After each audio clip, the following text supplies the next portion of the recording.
Adelante, pueden comenzar.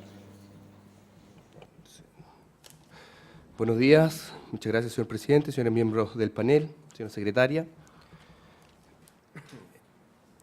Me encuentro acompañado en esta oportunidad, en esta discrepancia número 3 del año 2016, con el abogado Pablo Muñoz, con los ingenieros señor Víctor Neira y don Rogelio Pérez. Nuevamente nos encontramos frente a este panel discutiendo lo que la sociedad concesionaria y la empresa SACIR específicamente estiman que le habría acarreado mayores costos, según ellos, por el cambio de normativa.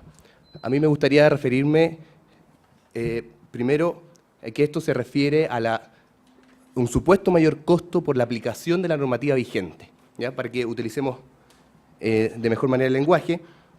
Esta era normativa que la sociedad concesionaria estaba obligada a cumplir. En este entendido,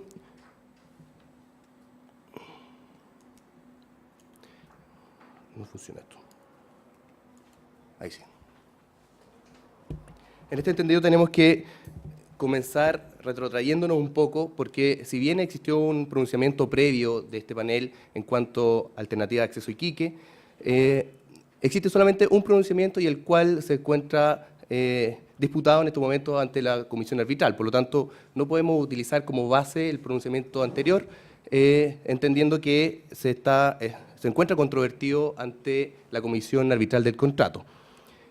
Para poder llegar a determinar cuál es efectivamente la discrepancia de que está sometido a este panel, primero debemos considerar que esto se enmarca dentro del desarrollo del proyecto de ingeniería de detalle, que la sociedad concesionaria debió confeccionar como parte de sus obligaciones contraídas en el propio contrato de concesión. Y como segundo elemento, además, el tratamiento que la ley de concesiones, el reglamento de obras públicas y las bases de licitación entregan respecto de los principios de igualdad de los oferentes, la estricta sujeción a las bases de licitación y respecto a cómo todos estos elementos y esta normativa tratan, otorgan el riesgo de la concesión. Entonces, primero tenemos que determinar si el contrato de concesión y la normativa que rigen y atribuyen a la sociedad concesionaria le atribuyen o no el riesgo de este cambio normativo. La presente discrepancia, por lo tanto, no podrá prosperar si concluimos que el riesgo de esta situación le correspondía a la sociedad concesionaria. Y por lo tanto nosotros sí consideramos e insistimos en que esto se trata de materia propia de interpretación jurídica y de la normativa aplicable.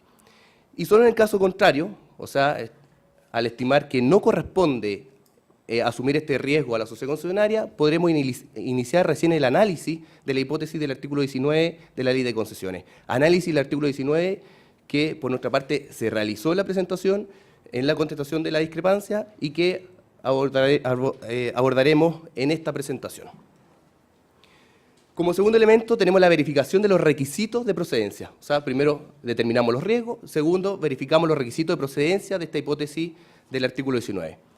De tener lugar este análisis se deberá verificar entonces el cumplimiento copulativo, es decir, que se reúnan todos los requisitos del artículo 19 para poder dar lugar a esta compensación en caso de que así ocurra. Y solo en el eventual caso de cumplirse copulativamente debemos determinar qué costos estamos tratando. Vimos recientemente la presentación de la sociedad concesionaria que analizó extensamente los costos de la sociedad concesionaria, pero no hemos visto el análisis previo que en derecho corresponde. Y como tercer elemento, recién debemos determinar la existencia y el valor de los eventuales costos adicionales. Estos costos adicionales deben estimarse procedentes y deberá considerar el eventual diferencia de costos producida por el cambio normativo o más bien por la aplicación de la normativa vigente.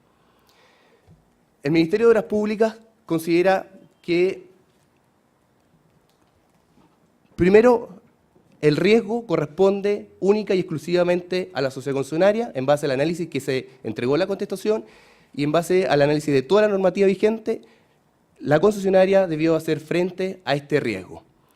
Pero aún así, si nos vamos a la verificación del artículo 19 y de los requisitos copulativos, creemos que no se cumplen los requisitos copulativos de este artículo 19 y finalmente tampoco corresponden los números o valores entregados por la sociedad concesionaria.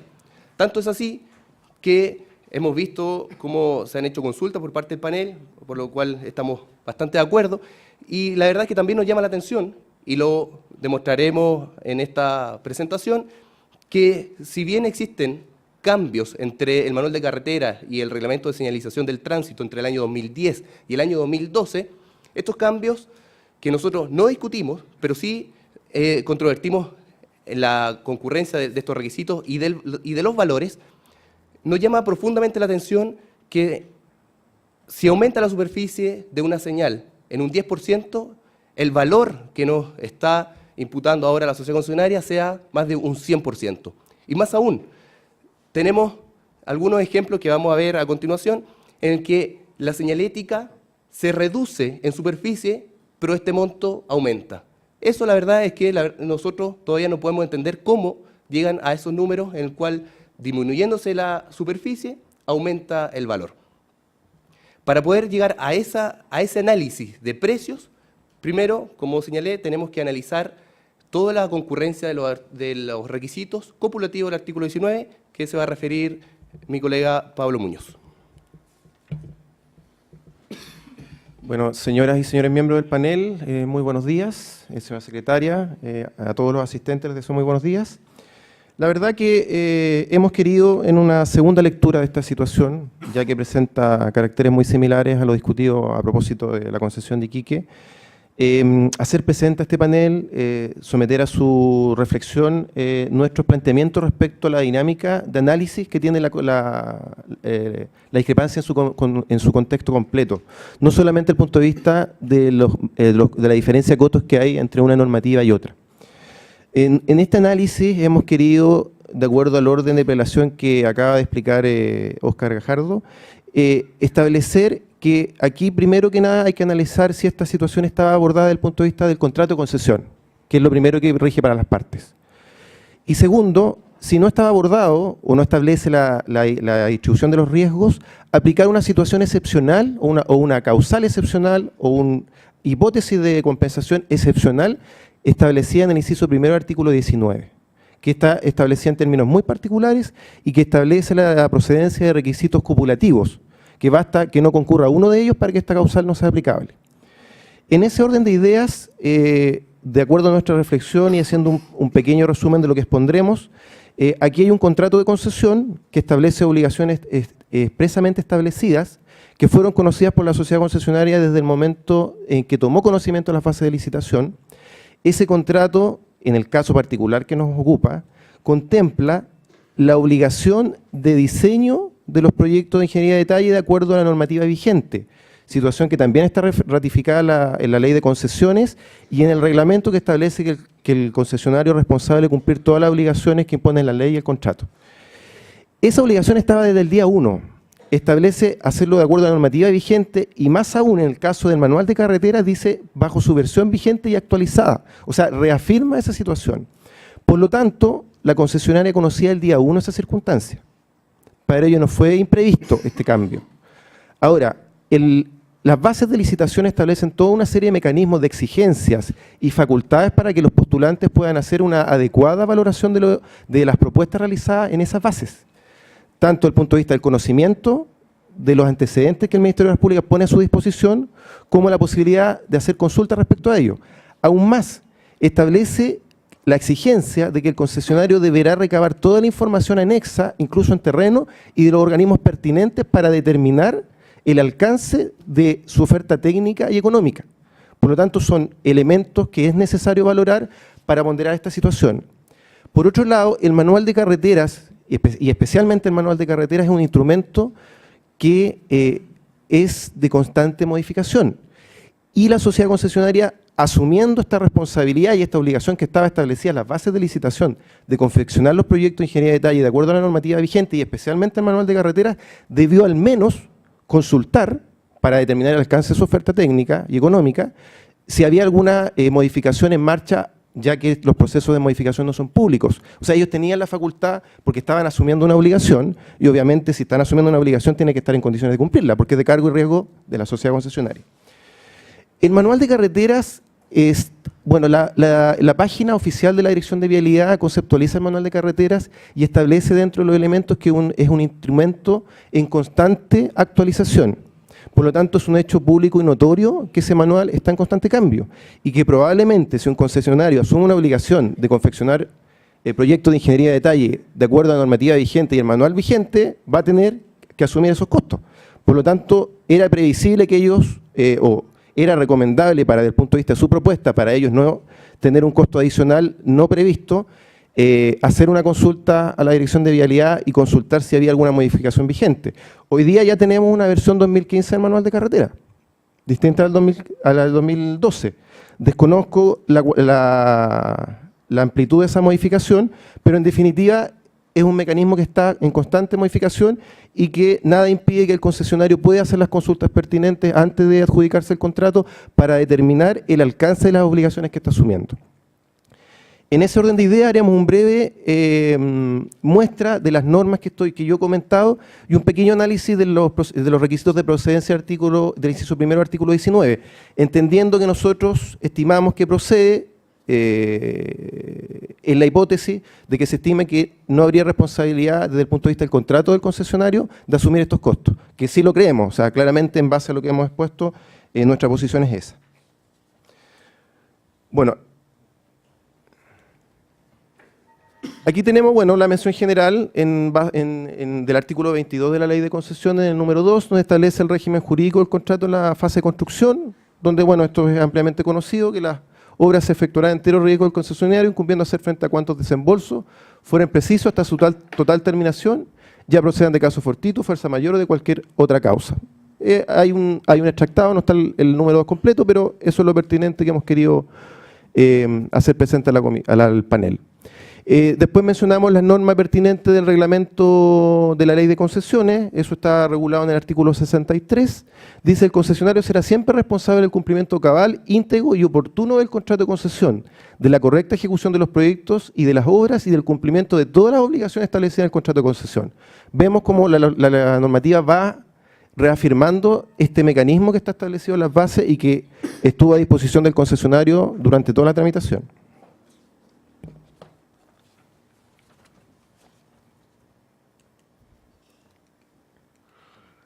Bueno, a continuación hemos querido mencionar algunas normas de las bases de licitación del presente contrato que reafirman los puestos.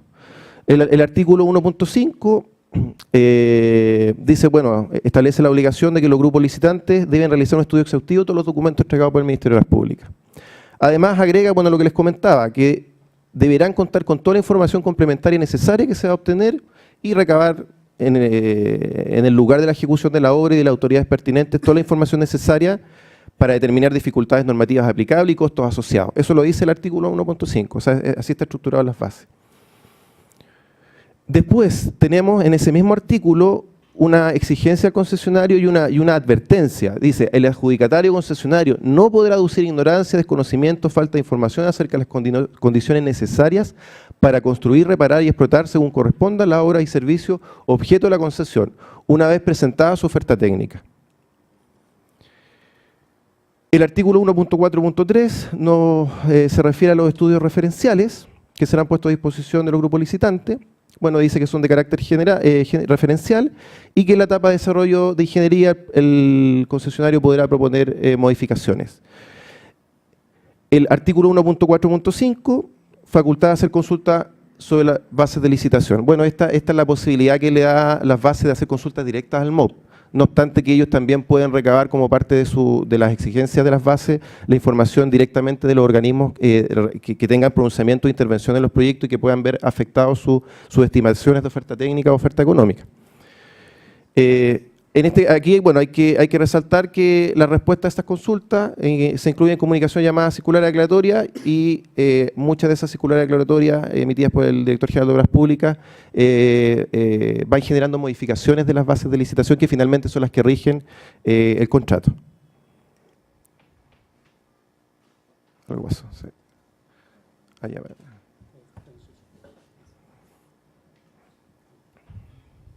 Ahí. No alcanzo a ver la norma, ahí está. El artículo 155, documentos que el licitante debe incluir sobre la oferta técnica. Bueno, estos son relevantes porque van dando indicios de los términos que se obliga al concesionario. Aquí, en este documento hay varias cosas interesantes. En la letra A, antecedente general, documento 2 establece declaraciones juradas que debe presentar el concesionario. Obviamente el concesionario, muchos concesionarios alegan que las hacen de alguna manera obligados, pero se supone que ellos, si no están de acuerdo, debieran manifestarlo. O sea, si no,